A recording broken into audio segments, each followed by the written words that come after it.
I showed up to my daughter's future in-law's mansion wearing an old jacket and worn-out shoes, and they treated me exactly the way they thought a poor man deserved. They mocked my manners, questioned my worth, and even tried to convince my daughter to marry someone better. What they didn't know was that I owned the company their entire fortune depended on.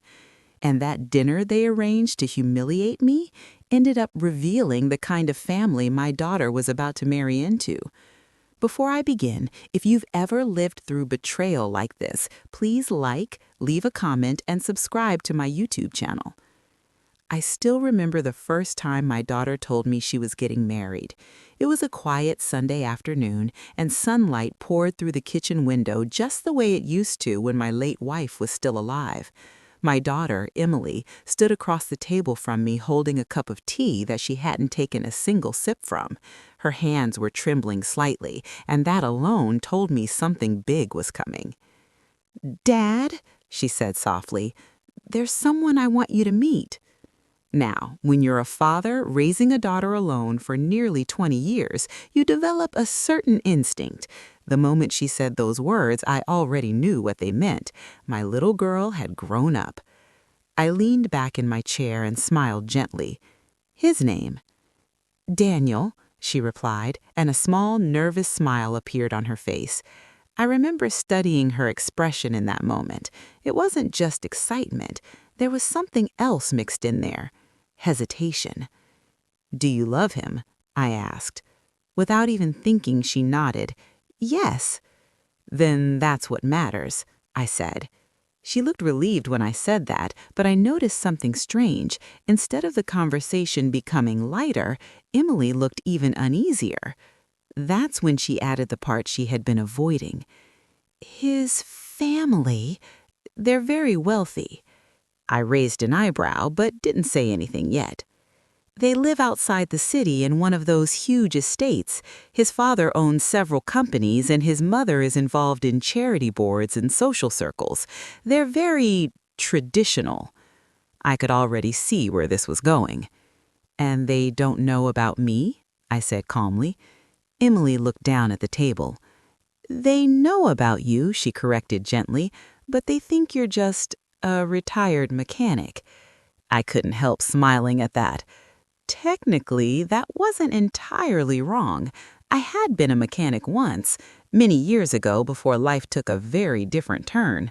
You see, after my wife passed away when she was only 3 years old, I had two choices. I could let grief swallow me whole, or I could work harder than I ever had in my life to give my daughter a future. I chose the second option. The small auto repair shop I started back then eventually turned into a parts manufacturing company. That company grew into 3 more businesses over the years. Eventually, I stepped away from the public side of things and let trusted managers run operations, while I quietly remained the primary owner. Most people who met me now would never guess any of that. And I preferred it that way. Emily knew the truth, of course, but she had never been the type to brag about money or status. Still, something about the way she looked that afternoon told me she was worried. "Are they expecting to meet me?" I asked. She hesitated. "Yes. And? And? They're a little concerned about my background." I laughed softly under my breath. "Concerned about what?" "Well," she said awkwardly, "they think I might not fit into their world." There it was, the invisible wall money sometimes builds between people. I reached across the table and placed my hand gently over hers. "Emily," I said, "do you trust Daniel?" "Yes," she answered immediately. "Then we'll meet his family." She looked relieved, but I could still see the tension in her shoulders. "Dad," she added carefully, "maybe when we meet them, you could just be yourself." Now, that might sound like a simple request, but it made me pause. Because the truth is, I had been myself in many different ways throughout my life. The struggling mechanic, the determined businessman, the quiet investor. Which version did she mean? I smiled slightly. "Oh, I will." But later that night, after Emily left, I sat alone in my living room thinking about what she had told me, about wealthy families, about traditions, about people deciding someone's value before even knowing them.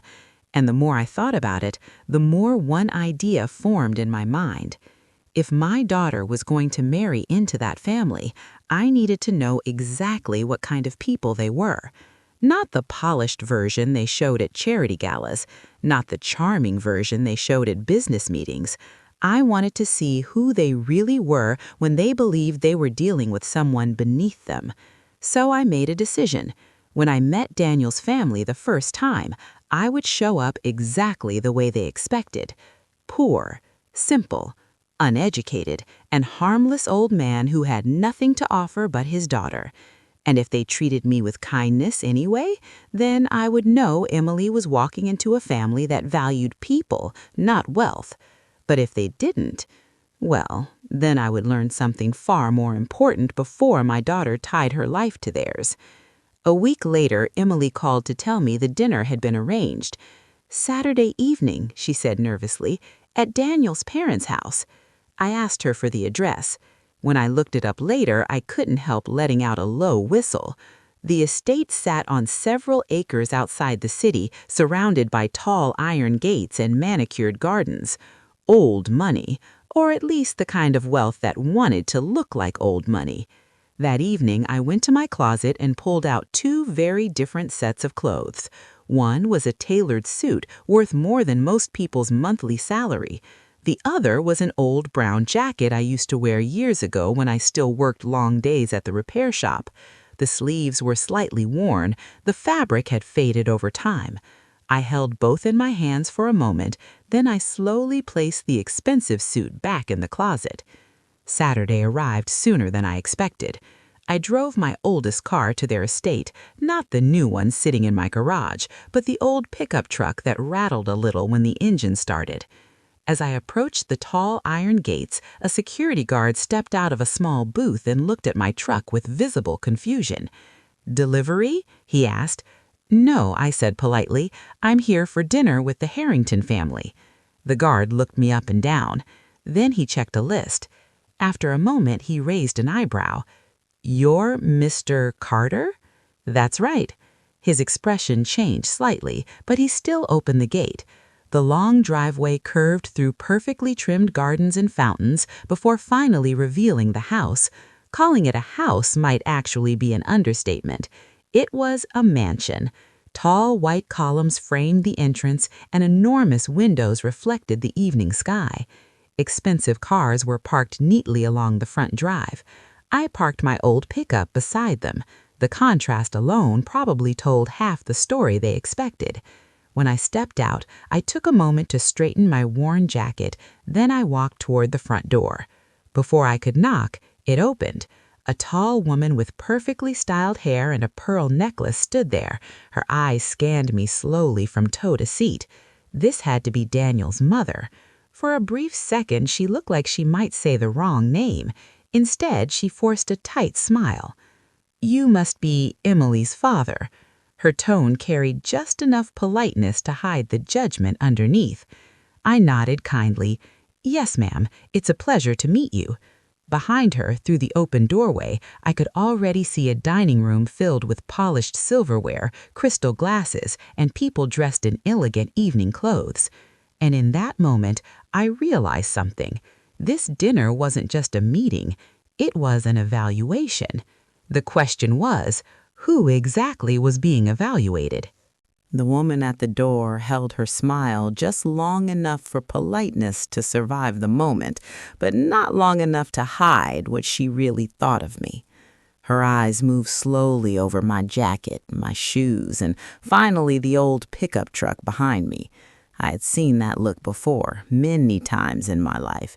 It's the look people give when they think they've already measured your worth before hearing a single word from your mouth. "I'm Margaret Harrington," she said finally, stepping aside just enough to let me pass through the doorway. "Pleasure to meet you, ma'am," I replied gently. The inside of the house was exactly what you'd expect from a place like that. Marble floors, tall ceilings, paintings that probably cost more than my first house, and the chandelier that hung above the entrance like something from a palace. I wiped my boots lightly on the rug before stepping fully inside, not wanting to leave dirt on something that looked more expensive than my entire wardrobe. From the dining room, I could hear voices and soft laughter. Emily's voice was among them, and just hearing it eased something inside my chest. Margaret led me down the hallway toward the others. As we walked, she spoke in that careful tone people use when they're trying to sound polite while still making a point. Daniel tells us you've worked in mechanics most of your life. Yes, ma'am, I said simply. Hard work, she replied, though the way she said it made the phrase sound more like an observation than a compliment. We reached the dining room entrance, and the conversation inside quieted almost instantly. About 8 people were seated around the long, polished table. My daughter was there beside Daniel, and the relief on her face when she saw me nearly made me forget the tension filling the room. "Dad," Emily said quickly, standing up. She walked over and hugged me tightly. For a moment I could feel how nervous she was. "I'm so glad you made it," she whispered. "I wouldn't miss it," I told her softly. Daniel approached next. He was a well-dressed young man, tall, confident, but there was genuine warmth in his eyes when he shook my hand. "Mr. Carter, it's really good to finally meet you," he said. "Likewise, son." He gestured toward the others at the table. My father, Robert Harrington. A broad-shouldered man with silver hair nodded from the head of the table. His handshake was firm when I reached him, but his eyes held the same quiet evaluation his wife's had. "So, you're Emily's father," he said. "Yes, sir." He studied me for another moment before sitting back down. "And these are my sisters," Daniel continued, introducing 2 women seated on the opposite side, along with a couple of family friends who were visiting for the evening.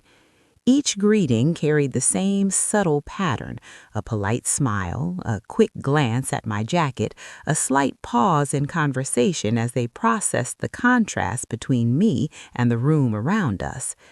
Emily guided me to the seat beside her, and dinner was served almost immediately by 2 staff members moving quietly through the room. For the first few minutes, conversation stayed on safe topics: the weather, traffic, a charity gala Margaret had attended earlier that week. Then, gradually, the questions began to shift. Robert leaned back in his chair and looked at me over the rim of his glass. "So, Mr. Carter," he said calmly, "Emily tells us you raised her alone." "That's right." "That must have been difficult." "It had its challenges." "And yet she ended up at one of the best universities in the state." I nodded. "She worked very hard." Margaret placed her fork down gently. "Education can be quite expensive these days, especially for someone working in manual trades." I could see Emily tense beside me. But I simply smiled. "Well, you do what you can for your children." Across the table, one of Daniel's sisters exchanged a small glance with the other. It was quick, but not quick enough to miss. Robert continued studying me. "And do you still work in the garage?" he asked. "No, sir. I retired a few years ago." "Ah," he said, "living on savings then. You could say that." The conversation moved on for a while, but I noticed something important as the evening continued. No one asked about my interests. No one asked about my life beyond those few simple assumptions. They had already decided what kind of man I was. Halfway through dinner, Margaret turned her attention toward Emily. "My dear, Daniel tells us you plan to continue working after the wedding." Emily nodded. "Yes, I enjoy what I do." "Of course, though in our family we've always believed a wife should have the freedom to focus on her home if she wishes." Emily didn't respond right away. I could see her choosing her words carefully. "I believe both people in a marriage should support each other's goals," she said gently. Robert chuckled softly. A very modern view. Then he looked at me again. And what do you think, Mr. Carter? I took a small sip of water before answering. I think my daughter has always been capable of making wise decisions. Margaret's smile tightened slightly. Well, marriage involves more than just two people. Families become connected as well. There it was, the quiet reminder that they believed Emily was entering their world, not the other way around. One of the sisters leaned forward curiously. Mr. Carter, have you ever been to this part of the city before? Not often, I admitted. It's quite different from the industrial districts. I imagine so. She gave a small laugh. I suppose it must feel like a different world. In some ways, she wasn't wrong, but not in the way she thought. Dessert arrived, and with it came a shift in the room's energy. The polite curiosity was slowly turning into something else, something sharper. Robert folded his hands together and said, I believe honesty is important when families come together. I agree, I replied. He nodded. Then I'll speak plainly. Our family name carries certain expectations. Daniel has opportunities ahead of him that require stability and compatibility. Emily stiffened beside me. Robert continued, we want to ensure that the environment surrounding him supports those opportunities. The message beneath his words was crystal clear. They weren't worried about Emily as a person. They were worried about where she came from. I looked at him calmly. And you believe my daughter threatens that stability? Margaret quickly interjected with a light laugh. Oh, no, not threatens. We simply believe background matters. Daniel shifted uncomfortably in his seat. Mom, Dad, but Robert raised a hand slightly. This is just a conversation. Then he turned back to me. Tell me honestly, Mr. Carter, what kind of future do you believe you can offer your daughter once she's part of this family? For a brief moment, the entire table went silent. Emily's eyes moved anxiously between us, and inside my mind, I quietly noted every expression, every tone, every assumption being laid out before me. Because the truth was, this dinner had already told me far more than they realized. But the evening was only beginning. For a moment after Robert asked his question, the entire dining room seemed to grow quieter than before. The soft clink of silverware stopped. Even the faint music playing somewhere in the background felt distant. Everyone at the table was watching me now, waiting for my answer. I could feel Emily tense beside me. Her fingers tightened around the napkin in her lap, and I knew exactly what she was afraid of. She thought this conversation might turn into a fight. She worried that her father might be insulted and respond with anger.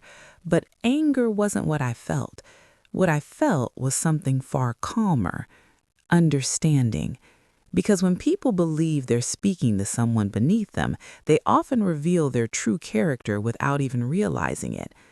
I leaned back slightly in my chair and looked at Robert with a gentle smile. Well, sir, I said slowly, I suppose the only future I've ever tried to offer my daughter is one where she feels loved and supported. Margaret shifted slightly in her seat. Yes, of course, but emotional support alone doesn't build stability. I agree, I replied calmly. Robert studied me again. You must understand our concern, he continued. Daniel will eventually take on leadership responsibilities within several of our family businesses. The people around him need to reflect a certain standard. Emily finally spoke. Dad raised me with very strong values, she said firmly. Margaret gave a polite nod. I'm sure he did, dear, but the tone made it sound like a kind compliment given to a child rather than a serious acknowledgement. Daniel cleared his throat. Emily has done extremely well in her career, he said, trying to balance the conversation. Her work speaks for itself. Robert waved his hand lightly. We're not discussing her intelligence, that's obvious. He looked at me again. We're discussing family culture. There it was again, that invisible wall. I picked up my fork and took a small bite of dessert before answering. No hurry, no pressure. You know, I said thoughtfully, when my wife passed away, Emily was only 3 years old. Several people at the table looked surprised by the shift in conversation. I remember standing in our small kitchen late one night after putting her to bed. The house was quiet. I had no idea how I was going to raise a child on my own. I barely had enough money to keep the lights on. Emily's eyes softened as she listened. But I made a promise to myself that night, I said. Robert watched me silently. I promised that no matter how difficult things became, my daughter would grow up knowing two things, that she was loved and that her worth would never be measured by someone else's bank account. The room stayed quiet. Margaret cleared her throat gently. Well, that's certainly admirable, but I could see the small flicker of discomfort on her face. Stories like that don't fit neatly into conversations about status and social circles. One of Daniel's sisters leaned forward slightly. "So you really ran a repair shop all those years?" she asked curiously. "Yes. That must have been exhausting." "Some days." She tilted her head. "I can't imagine raising a child alone while working with machines all day." I chuckled softly. "Life has a way of teaching you things you never expected to learn." Robert folded his arms. "And yet somehow Emily ended up at an elite university." Emily glanced at me briefly. "Scholarships," she said. "That's impressive," one of the family friends commented. Margaret nodded, though the curiosity in her eyes remained. "You must be very proud." "I am," I said simply. But the conversation didn't return to light topics after that. If anything, the questions became a little sharper, a little more probing. Robert leaned forward slightly. "Mr. Carter, I hope you don't take this the wrong way." "I rarely do." He smiled thinly. "But marriages between families of very different economic backgrounds can sometimes create tension. Emily and I love each other." "Yes," Margaret said quickly, "but love doesn't eliminate practical realities."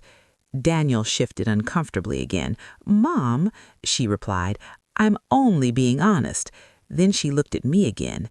"Surely you want what's best for your daughter." "Of course. And wouldn't that include ensuring she's comfortable within the family she marries into?" I met her gaze calmly.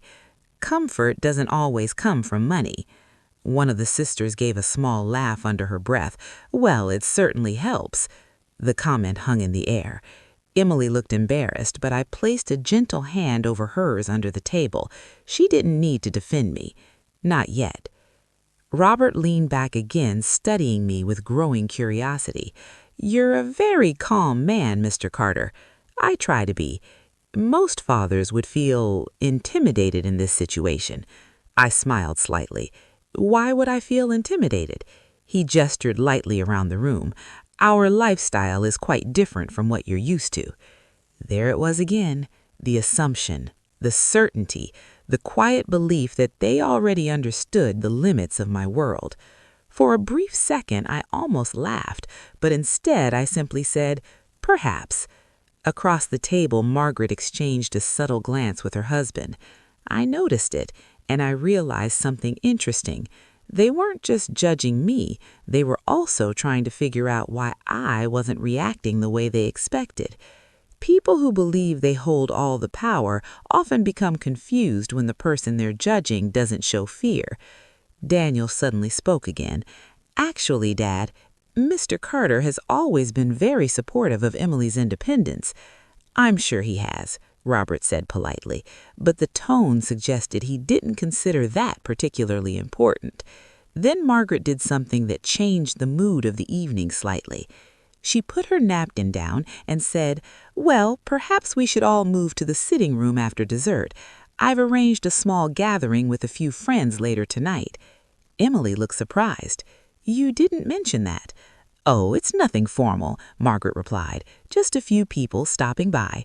But something about the way she said it made me curious. Robert stood from his chair. Yes, that might make the evening more interesting. Interesting. I had a feeling I understood what they meant, because sometimes wealthy families like to observe people in social settings to see how they behave, to see whether they fit. In other words, the evaluation wasn't finished yet. And as I followed them toward the sitting room, I quietly wondered just how far they planned to push this little experiment of theirs. What they didn't realize is that I had already been running my own test from the moment I stepped through their front door, and so far, they were failing it. We moved from the dining room into a sitting area that looked more like a luxury hotel lounge than a family living room. Tall windows stretched along one wall, revealing the dark garden outside where soft lights illuminated the fountains and perfectly trimmed hedges. A fireplace glowed quietly in the corner, and several leather chairs were arranged around a polished wooden table. A staff member appeared almost immediately with a tray of drinks. Robert poured himself a glass of whiskey, while Margaret accepted a glass of white wine. Daniel took a seat beside Emily on one of the sofas, and I settled into a chair near the fireplace. For a moment, the atmosphere relaxed slightly. Without the formality of the dinner table, conversation became lighter again. Margaret spoke about a recent charity auction. One of Daniel's sisters talked about a vacation she had taken in Italy. I listened quietly. Occasionally, someone would glance toward me, as if remembering that I was still there, and then politely include me in the conversation with a simple question.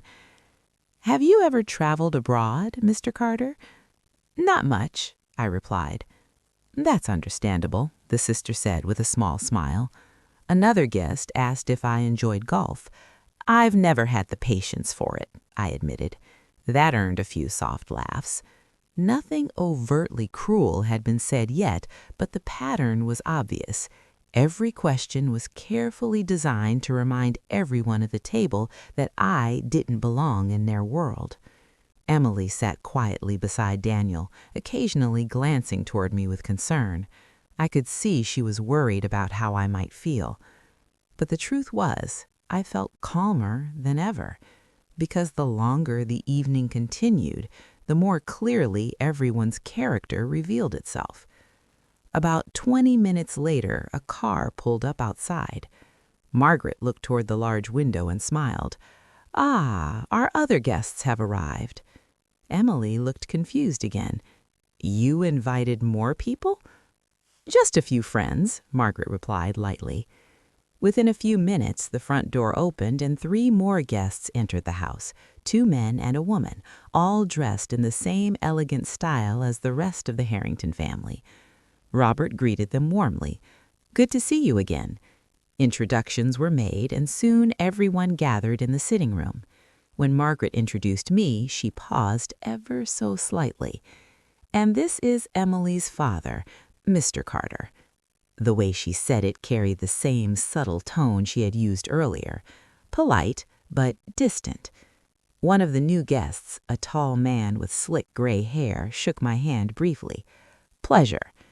His eyes lingered on my jacket for half a second before he turned back toward Robert. The conversations quickly split into small groups around the room, business discussions, travel stories, charity events.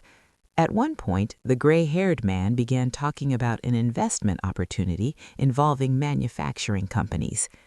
"He's been reviewing suppliers for the next quarter," he said, "but the smaller operations just can't keep up with our demand anymore." Robert nodded thoughtfully. "That's why consolidation is inevitable. The industry is shifting." I listened quietly from my chair. What they didn't realize was that the industry they were discussing was one I knew extremely well. The gray-haired man continued, "We're negotiating with a major parts manufacturer right now. If the deal closes, it could change the entire regional market." Robert leaned forward. "Which company?" "Carter Industrial Components." For the first time that evening, I nearly laughed, but I kept my expression calm. Robert nodded with interest. "I've heard of them. Privately owned, correct?" "Yes," the man replied. Strange company, very little public presence, but their production capacity is enormous. Margaret glanced toward them curiously. Who owns it? No one seems to know exactly, the man said. The owner stays completely out of the spotlight. Robert smiled slightly. Smart strategy. I took a slow sip of the coffee someone had handed me earlier. Only if they knew. The conversation continued for several minutes as they discussed the influence of the company in the market. Emily caught my eye from across the room, and I could see the faint smile forming on her lips. She knew exactly what was happening, but she said nothing. Eventually, the discussion shifted again. Margaret walked over to where Emily and I were sitting.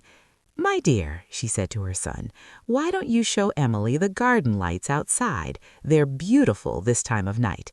Daniel nodded. "Sure." Emily hesitated for a moment before standing. "I'll be back in a few minutes, Dad," she whispered quietly. "I'll be right here." They stepped outside through the glass doors, leaving me alone with the rest of the Harrington family and their guests. Margaret took the chair beside me. For a moment, she simply watched the others speaking across the room. Then she turned to me with a calm expression. "Mr. Carter, may I speak with you privately?" "Of course." Robert joined us as well, standing beside the fireplace. Margaret folded her hands together. "I hope you understand that tonight has been important for our family." I gathered as much. She nodded. "Daniel is our only son. Naturally, we want to ensure his future is secure." Robert crossed his arms. "And Emily seems like a wonderful young woman." "But," Margaret continued carefully, "there are realities we must consider." I waited patiently. She leaned slightly closer. "Your daughter is entering a very different social environment than the one she was raised in." "That may be true." Robert spoke next. "We believe honesty is the best approach in situations like this." "I agree." He looked directly into my eyes. "Do you truly believe Emily will be comfortable living in this world?" For a brief moment, the room seemed very quiet again. The other guests were still talking across the room, but their voices faded into the background. I considered my answer carefully. "Comfort doesn't come from the size of a house," I said calmly. Margaret sighed softly. "You're a very idealistic man, Mr. Carter." "Perhaps." Robert's voice became firmer. "Our concern is simple. Families merge when people marry, and differences in financial standing can create complications." There it was again. Not cruelty, not outright insult, but the steady implication that my daughter came from something lesser. Margaret stood slowly. "We only want what's best for everyone involved." I nodded. "I'm sure you do." Across the room, the gray-haired man laughed loudly at something someone said. Robert glanced toward them briefly. Then he looked back at me. "You seem like a reasonable man, so I'll ask you directly." He paused. "Do you truly believe Emily will be comfortable living in this world?" I looked toward the glass doors where Emily and Daniel stood outside in the garden lights. Then I turned back to him, and for the first time that evening, I realized something important. The Harrington family believed they were protecting their son, but they had no idea that I had been quietly protecting my daughter this entire time. And very soon, they were going to learn exactly who they had been speaking to all night. For a moment after Robert asked his question, I simply looked at him without answering. The fire in the corner crackled softly, and the voices of the other guests drifted through the room in low conversation. Margaret stood beside him with that same polite, composed expression she had worn all evening. They believed they were being careful, respectful even. But beneath every sentence was the same message: your daughter doesn't belong here. I leaned back slightly in my chair and folded my hands together. "Mr. Harrington," I said calmly, "may I ask you something in return?" Robert gave a small nod. "Of course. What exactly makes someone belong in this world you're describing?" Margaret answered before he could. Well, certain things are important. Education, culture, social awareness.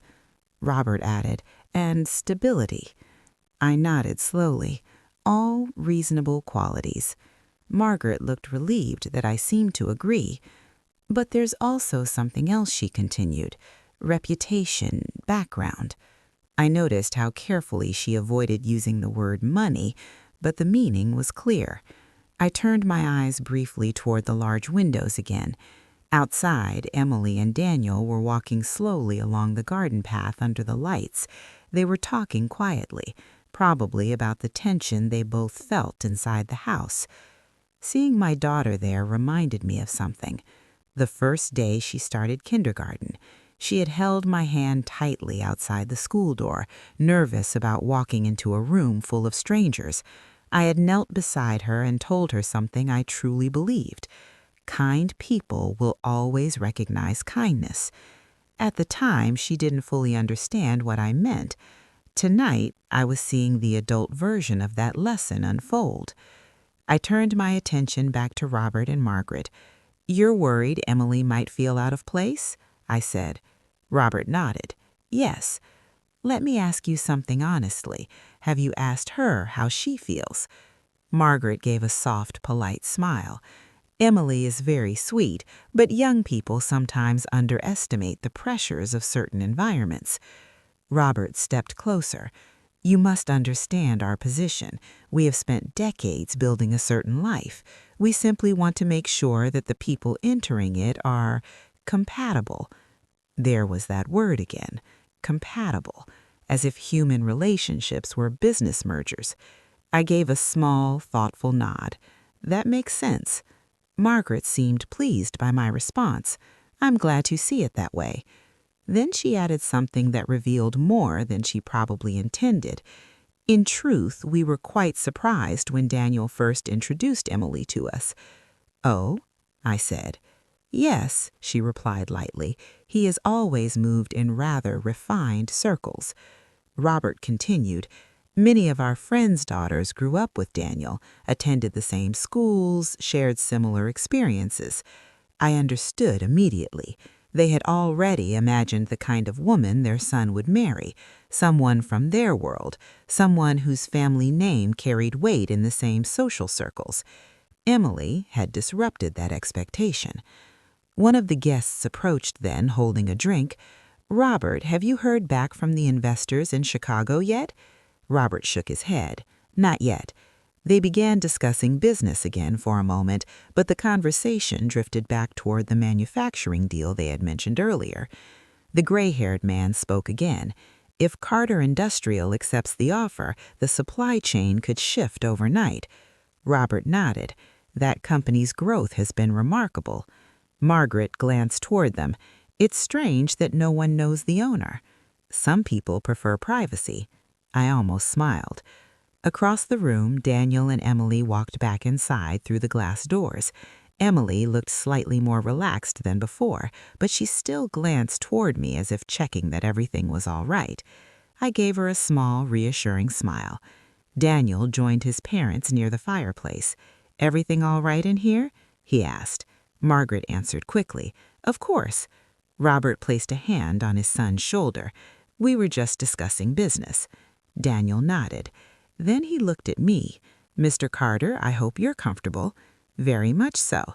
But something in his expression told me he sensed the tension that had filled the room earlier. Emily walked over and sat beside me again.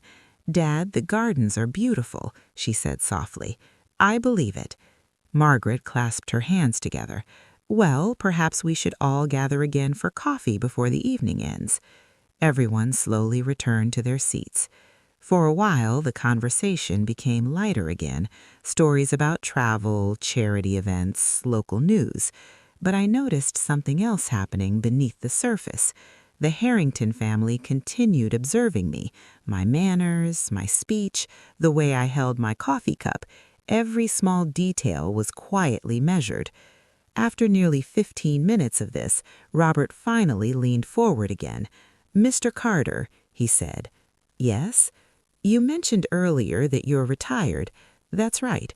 And you're comfortable financially. I manage. Margaret tilted her head slightly. You must have saved very carefully. You could say that. Robert exchanged a quick glance with his wife. Then they asked the question they had both been circling around all evening. When Emily and Daniel eventually marry, what kind of support will you be able to offer them? Emily immediately spoke. Dad doesn't need to, but I gently raised my hand to reassure her. It's all right. Then I looked back at Robert. What kind of support do you mean? Well, he said, choosing his words carefully, weddings, homes, investments. Families often contribute to those things. Margaret added gently, we simply want to understand expectations. I leaned back in my chair and took a slow breath. For a brief moment, I allowed myself to study each face in the room. Robert's calm authority, Margaret's controlled politeness, the curious expressions of their friends, and Daniel, who looked increasingly uncomfortable with the direction of the conversation. I realized something then. This entire evening had been designed to reach this exact point. They wanted to measure the value of the man sitting across from them, not as a person, but as a financial connection. What they didn't realize was that they were asking that question to the very man whose company they had spent the last hour discussing with admiration. And soon, the truth about that little detail would come out. For a moment after Robert asked about the kind of support I could offer, the room fell into that familiar quiet again. It had happened several times during the evening, those small pauses where everyone waited to see how the poor mechanic father would respond. Emily looked at me nervously, and Daniel shifted in his seat beside her. I could tell he didn't like where the conversation had gone, but he also seemed unsure how to stop it without openly challenging his parents. I set my coffee cup down slowly. Well, I said calmly, I suppose that depends on what kind of support they need. Robert nodded as if he had expected that answer. Of course, though weddings of this scale can be quite expensive. Margaret smiled politely. We've already begun planning something rather special for Daniel and Emily. Emily blinked in surprise. You have? Margaret laughed softly. Oh, yes, dear. Our family tends to host weddings that become memorable events. One of the guests added with a grin. The last Harrington wedding had nearly 400 people. Emily's eyes widened slightly. That's a lot of guests. Robert gave a small shrug. Connections matter in our world. Then he looked back at me. Traditionally, both families contribute. Emily immediately spoke again. Dad doesn't need to worry about that. But Margaret raised her hand gently. No one is demanding anything, dear. We're simply discussing expectations. I could see Emily's cheeks flush with embarrassment. She hated this kind of conversation. And I hated seeing her put in that position. But I also knew something she didn't. This moment was important because people reveal their truest selves when they believe they hold the advantage. I folded my hands together and nodded thoughtfully. You're right, I said to Robert. Families should support their children when they can. Margaret seemed pleased by my response. I'm glad you understand. Across the room, the gray-haired man from earlier leaned forward slightly. Actually, Robert, that reminds me of something, he said. Robert turned toward him. What's that?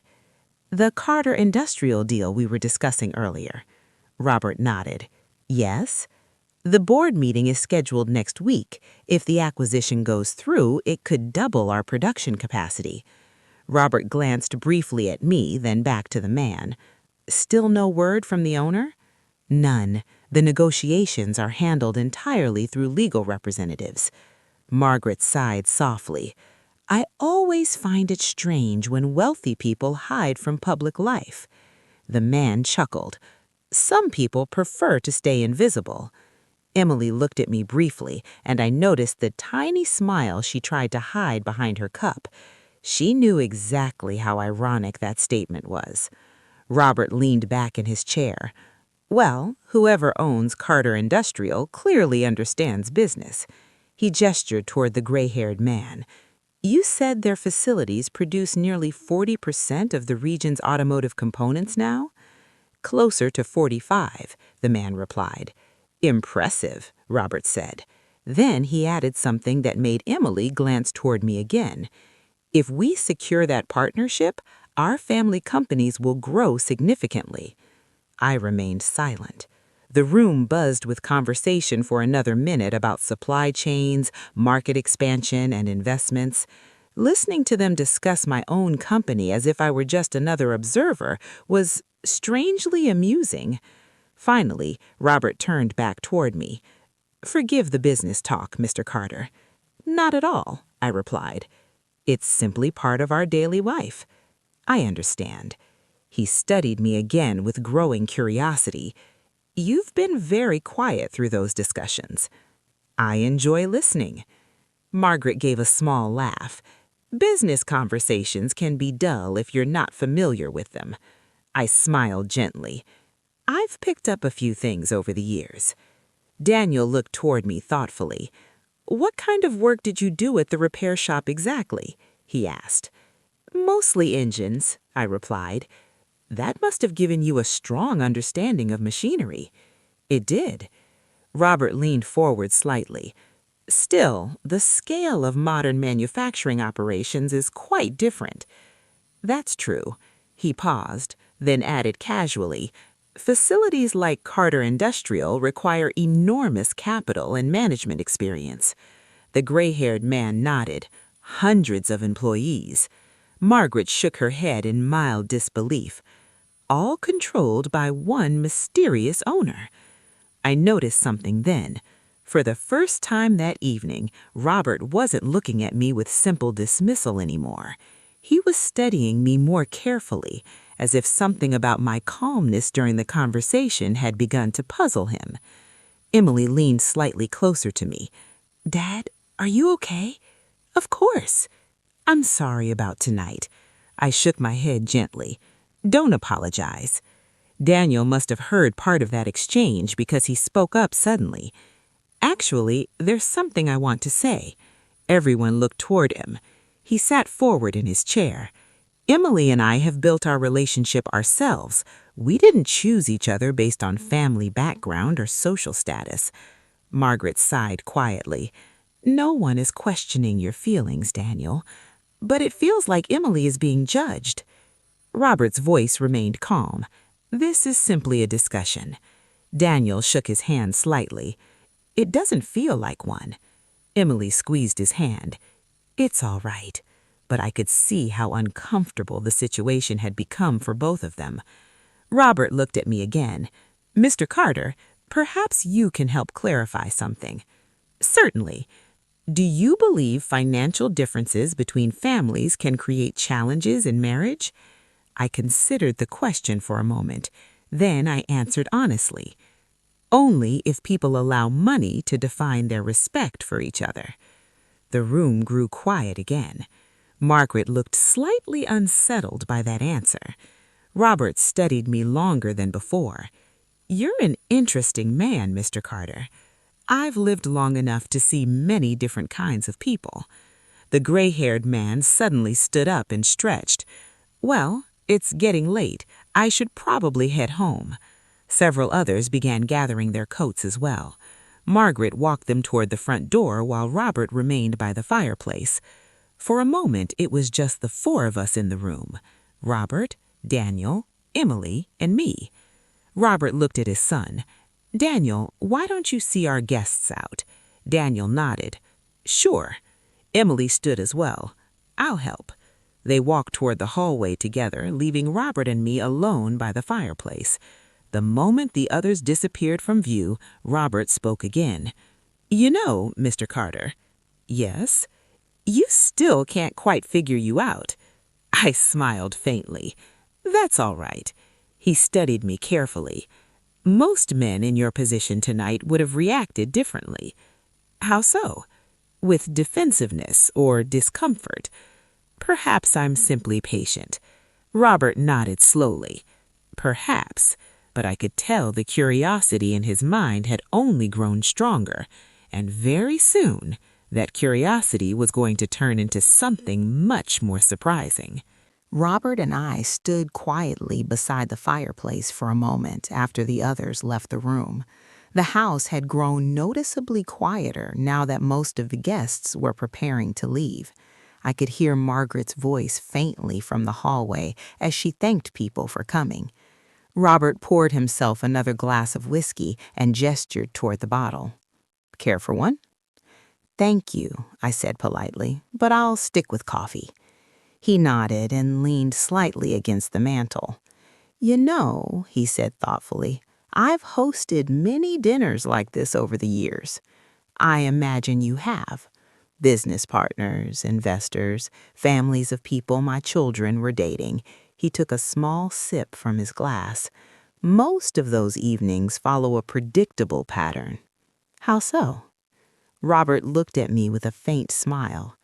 "People reveal themselves rather quickly when they walk into a room like this." I nodded slowly. "That's true. And yet," he continued, "you haven't revealed very much at all. That depends on what you're looking for." Robert chuckled quietly. "Fair point." The hallway door opened then, and Daniel and Emily returned after seeing the last guests out. Margaret followed a moment later. "Well," she said with a tired smile, "that was a pleasant evening." Daniel looked unconvinced, but he didn't say anything. Margaret turned to me. "I hope you didn't feel overwhelmed tonight, Mr. Carter. Our gatherings can be a bit formal." "I've enjoyed the conversation." She seemed satisfied with that answer. Robert glanced at the large clock on the wall. "It's getting late." Emily looked toward me. "Dad, do you want me to drive you home?" "That won't be necessary. I brought my truck." Margaret smiled politely again. "Of course." But there was that same subtle tone beneath her voice, the reminder that my old pickup outside didn't exactly match the luxury vehicles in their driveway. Robert suddenly said something that caught everyone's attention. "Before Mr. Carter leaves, there's something I'd like to discuss." Emily looked nervous again. "What is it?" Robert clasped his hands together. "I believe it's best to address certain matters openly." Daniel frowned slightly. "Dad?" But Robert continued anyway. "This evening has been about getting to know one another. Families should be honest when their children are considering marriage." Margaret nodded in agreement. "Yes, transparency is important." Emily's voice became quiet. "What are you trying to say?" Robert looked at her kindly. "Emily, you're clearly an intelligent and capable young woman. Daniel cares about you deeply." "Then what's the problem?" Daniel asked. Robert hesitated for a moment before answering. "The problem isn't personal." Emily's expression tightened. "It feels personal." Margaret stepped forward gently. "It's about compatibility, dear." Daniel sighed. "You've said that all night." Robert's voice became firmer. "Because it matters." He turned toward me again. "Mr. Carter, I hope you understand that when two families join together, their backgrounds become intertwined." "I understand. And in our world, reputation and stability are essential." Emily shook her head slightly.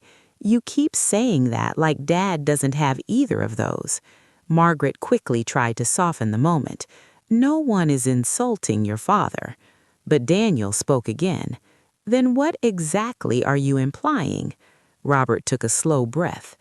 "We simply want to make sure this marriage won't create complications in the future." Emily crossed her arms. "What kind of complications?" Robert didn't answer right away. Instead, Margaret spoke. "Our social circles are very interconnected. Business relationships, charity boards, political contacts." "And?" Emily asked. Margaret hesitated before finishing the thought. "Sometimes people can be judgmental." Emily stared at her in disbelief. You're worried about what your friends will think of my family? Margaret looked uncomfortable. It's not that simple, but everyone in the room knew it was exactly that simple. For the first time that evening, I decided it was time to speak more directly. I appreciate your honesty, I said calmly. Robert looked at me. You're not offended? Not particularly. Emily turned toward me quickly. Dad, it's all right, I assured her gently. Then I looked back at Robert. You're concerned about how your world might react to someone from a different background. He nodded slowly. Yes, and you believe that difference might cause problems for your son. That's correct. I stood up from my chair and adjusted my old jacket. Well, I suppose that's a reasonable concern. Emily looked shocked by my response. Dad, but I raised my hand gently to calm her. Let me finish. Robert watched me carefully now. There's just one small detail that might change your perspective, I continued. Margaret tilted her head slightly. And what would that be? I looked around the room once more, at the expensive furniture, at the polished floors, at the family who believed they understood exactly who I was. Then I spoke the sentence I had been holding back all evening. The manufacturing company your friend mentioned earlier tonight, Carter Industrial Components, Robert nodded. Yes, I own it. For a moment, no one in the room moved. Margaret blinked as if she wasn't sure she had heard me correctly. Robert's expression froze completely. Daniel looked from me to his parents in confusion. Emily simply smiled softly because she knew this moment was coming all along. Robert set his whiskey glass down very slowly. That's not possible. I reached into my jacket pocket and removed a simple leather wallet. From it, I pulled out a business card and handed it to him. Robert took the card with slightly trembling fingers. The room remained completely silent as his eyes moved across the printed name and title. Owner, Carter Industrial Components.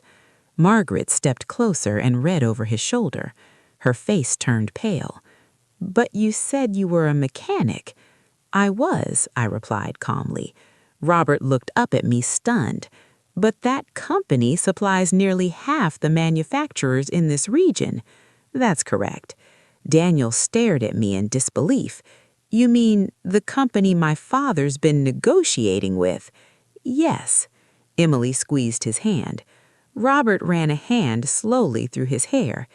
You've been sitting here all night listening to us talk about your own business. I have. Margaret whispered quietly. Why didn't you say anything earlier? I looked at her calmly. Because I wanted to meet you the same way you met me. The silence that followed felt heavier than anything that had happened that evening. Robert looked around the room as if trying to process the entire situation. Then he looked back at me. You pretended to be poor. I let you believe what you wanted. Emily finally spoke again. My father wanted to see how you would treat someone you thought had nothing. Margaret slowly lowered herself into a chair, and for the first time that entire night, the Harrington family realized they had been the ones under evaluation all along. The silence in the room after my words felt heavier than anything that had happened earlier that evening. Robert was still holding the business card in his hand, staring down at it as if the ink might suddenly rearrange itself and prove the entire situation was some kind of misunderstanding. But it wasn't.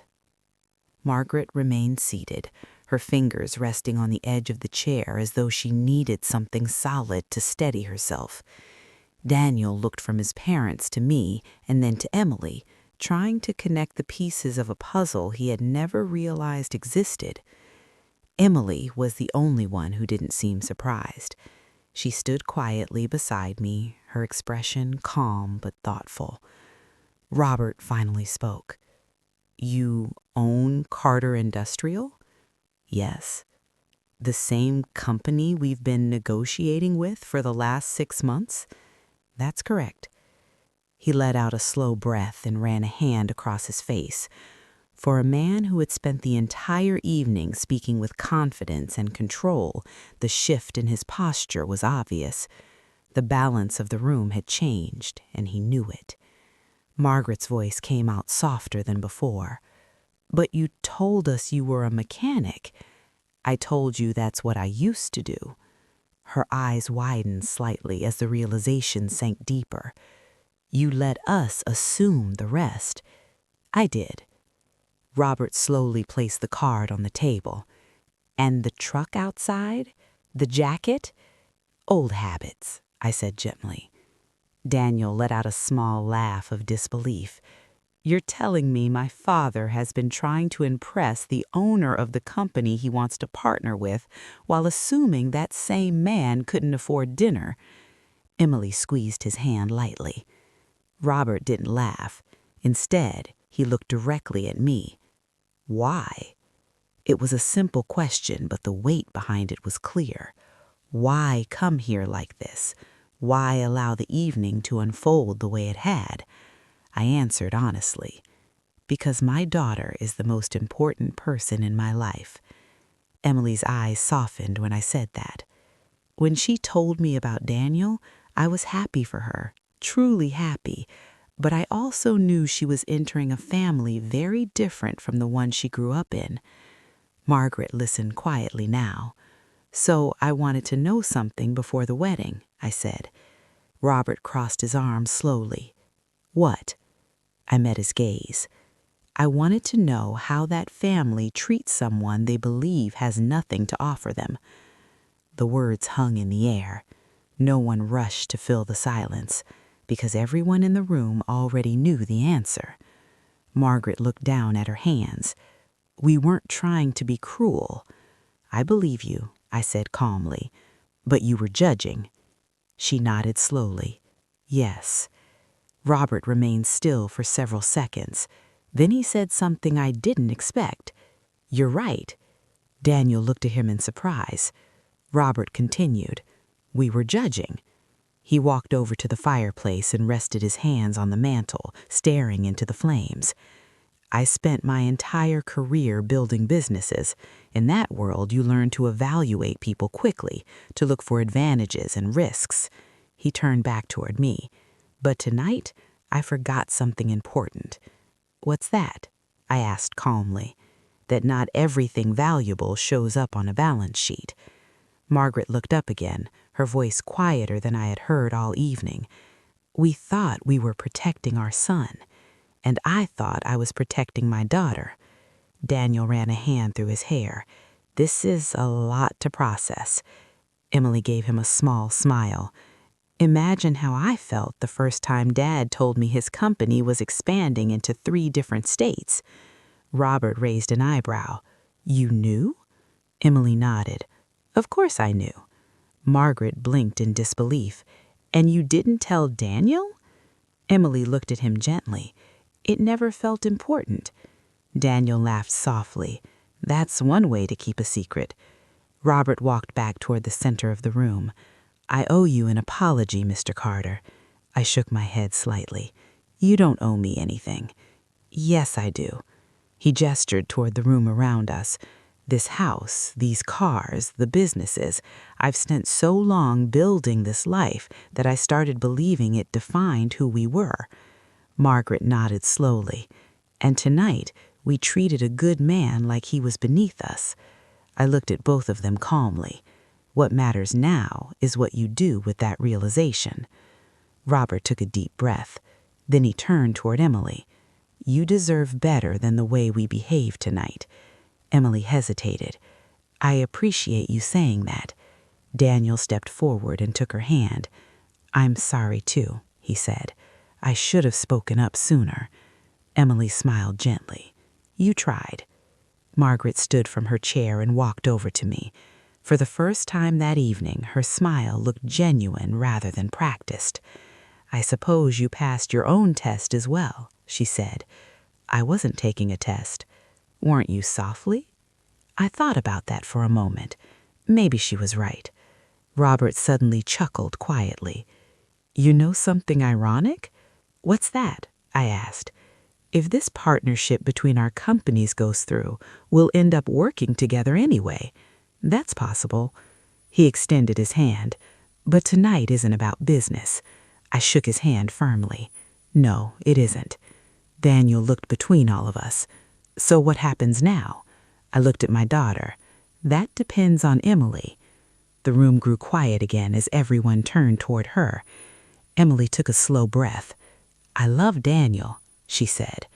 Daniel squeezed her hand. And I love you, she continued. But marriage means joining families. Robert nodded. That's true. Emily looked around the room one last time. I need to know that respect matters more than appearances. Margaret spoke softly. It does. Robert added, You have my word. Emily studied their faces for a moment. Then she smiled.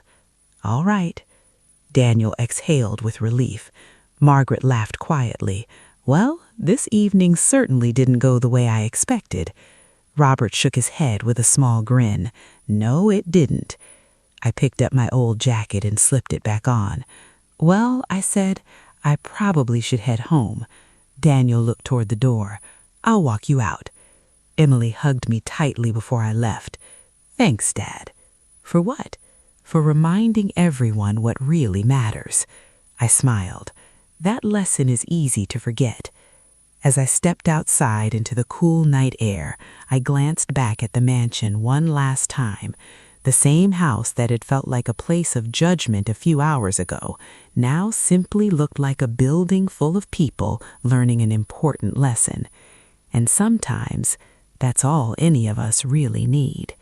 Because money can build beautiful houses, but only humility and respect can build families worth belonging to.